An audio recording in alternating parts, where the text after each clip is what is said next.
Now, as an artist and creative, I'm sure a lovely, beautiful looking platform like Pinterest can suck up plenty of your time if you allow it to, right? And in fact, it can take up a lot of your research time. I know only too well. So this video about your artist Pinterest marketing strategy for 2023 should really pique your interest. So you can use that time that you might be already using for doing your research on Pinterest and actually turn that to get a great return on your time invested in terms of marketing and sales in your art business. So here's a few stats about Pinterest that you may or may not know, and just bear with me because I do love myself a stat.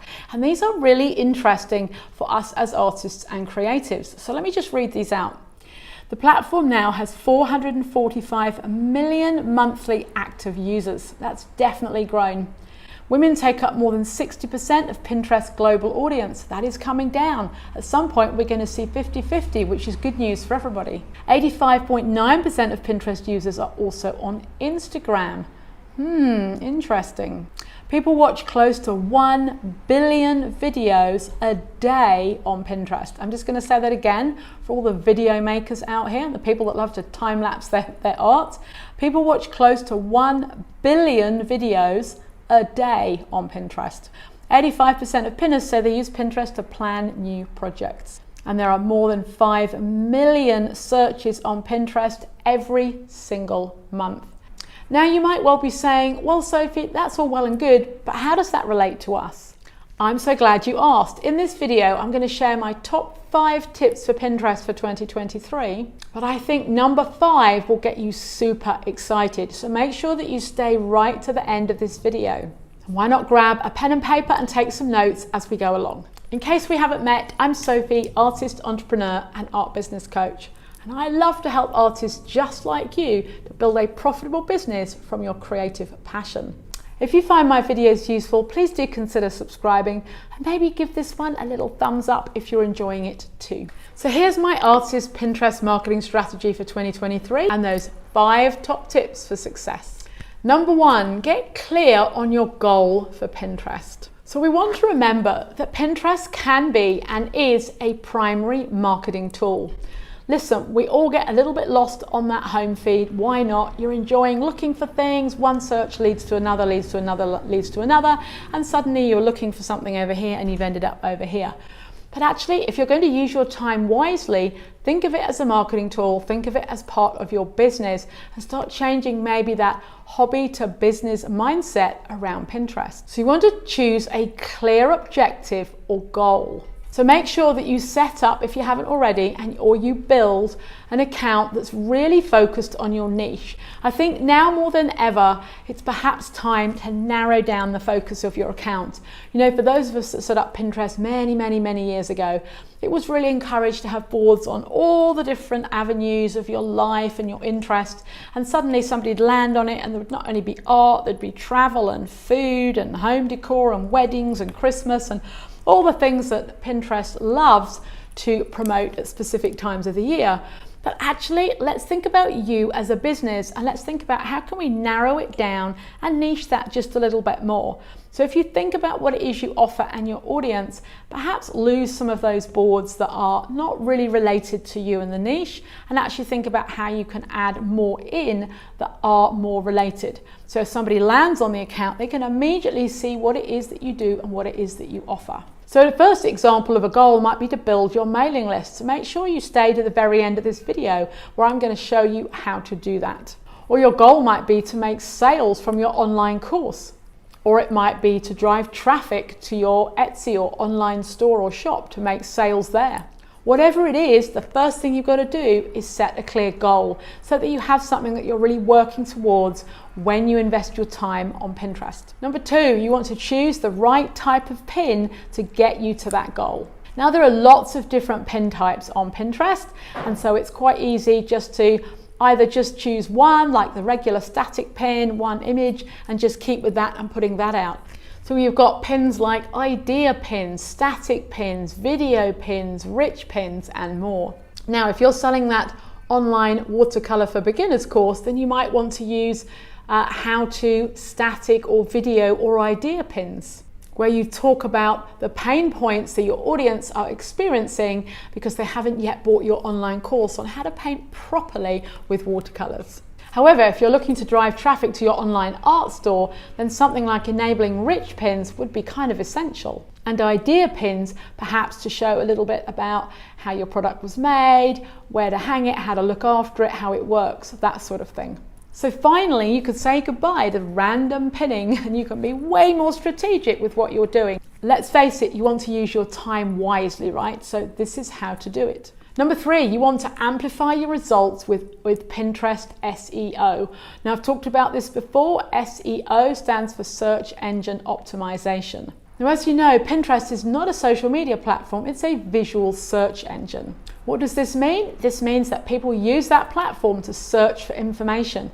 For example, I use it if I want a bizarre recipe for something. I will go straight to Pinterest and look for a recipe. And then of course I'll be taken from that pin to someone's blog where I can read that recipe, maybe read more recipes. And if I enjoy the recipes, let's think about what else might be on offer on that blog or website. Therefore, you want to make sure that you optimize all your pins, your boards, and all the elements of Pinterest for search. So to do that, you need to get clear on the keywords that your audience might be using to search for the content that you already have. And once you have those keywords, you can add those in a few places. For example, in your account name. So if you haven't set up your Pinterest, you definitely want to think about adding the main keyword in your actual account name, in your account bio, in your board names, in the board descriptions, in the pins and the pin descriptions. Basically anywhere where you can write text, you want to insert the keywords. This is really going to help you enormously. I cannot say the difference between having an optimized pin and a non-optimized pin. Again, if you really want to take Pinterest seriously, you want to make sure that you're utilizing all the elements to the best effect, right? So I know you might think, well, this is a huge amount of work, Sophie. I've now got to create boards with keywords in them that I've got to research, then I've got to write a description for each board, and every time I post a pin, I've got to put a title in it that's cleverly worded and a description, and maybe I've then got to put some hashtags in that description of the pin. It seems like a lot of work. I can promise you, if you've discovered that your audience are on Pinterest, this is going to change everything for you. So I really would consider putting this in your marketing strategy for this year and taking the time to do this properly. Once you've done it a few times, it starts to become super easy, right? And you can use a scheduling tool like Tailwind that I use to make things a lot easier. I've got a link below to Tailwind where you can grab that and find out a bit more about how to use that scheduler. Number 4, make it a lot easier with regular content. Now, what do I mean by that? If you're already doing content marketing for your art business, so for example, like me, I have a YouTube channel. You might have a blog where you write about your work. Maybe the Watercolor for Beginners course owner has a YouTube video. You teach about watercolors. Or perhaps you have a podcast and you already post regular, consistent content to that platform. This is going to give you all the content you need to pin about. Now, if you check out my video that's linked here to repurposing your content, you'll see in that video I take one piece of content and make 20 different things out of it, and 10 of those are Pinterest pins just from one piece of content. And that's just the start. We're kind of opening the floodgates of how many pins you can create off one piece of content. And number 5, you want to grow your mailing list while you do all of this. As we know, the single most important thing that you're doing for your art business is growing your mailing list. Remember, you can spend all the time you like on platforms that are owned by somebody else. The only thing that you're going to own, that you've got control over, is your own mailing list. If you're watching this and you still haven't set up a mailing list, I'm going to say, straight to the bottom of this video where I have all the resources you need, including a free challenge that's going to help you over 10 days set up your own mailing list. And remember, this is where you're going to make the majority of your sales anyway. If you're thinking that you can make lots of sales on these different platforms, whilst you definitely can, you'll always make more from your mailing list. Why? Because those people really get to know, like, and trust you as you send out regular emails to them. it's familiar. They're like, oh yes, I signed up. I wanted to hear more from this artist. That's great. I'm on their list. And every week they get something that's inspiring. And you know how it goes. After a certain number of emails, eventually they click through and make a purchase. And honestly, statistically, you're likely to make more sales of your email list than any other platform. So this is a reminder, if you haven't already, you want to get it set up straight away. So check out the 10-day free mailing list. That's a link below this video. Check out other videos I have around the whole email marketing and list building. I've got a new playlist that I'm set up and some new videos to come on that topic in the next few weeks as well. So make sure to look out for those. So I hope you've enjoyed this video on Pinterest, and I hope you're beginning to see how when you choose a goal and you get strategic on how you're going to actually get there, then Pinterest could seem a lot easier for you to manage. So let me know in the comments below if you are using Pinterest and which bit of this video you found super helpful, and of course what other videos you would like me to make. And if you haven't watched my previous video on Pinterest, then check this out too. It's on screen here. So as usual, thank you so much for watching, and I'll see you in the next one.